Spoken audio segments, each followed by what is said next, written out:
Internetda O'zbekiston prezidenti uchun maxsus tayyorlangan Boeing 787-800 Dreamliner samolyotining ilk suratlari paydo bo'ldi.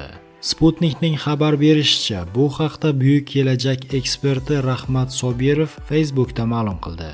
Bayrog'imizga ranglari juda yarashibdi. Xalqning xizmatini bajarishda prezidentimizga ko'makdosh bo'lsin bu samolyot. Bu samolyot Xudo xohlasa ko'p yillar xizmat qiladi. Endi bemalol transatlantik parvozlarni to'xtamasdan amalga oshirsa bo'ladi, deyilgan xabarda. Eslatib o'tamiz, shu vaqtga qadar O'zbekiston prezidenti xorijiy safarlarda Boeing 767-300 samolyotidan foydalanar edi. Ushbu samolyotning parvoz uzoqligi 6000 dan 9000 kilometrgacha tashkil etadi.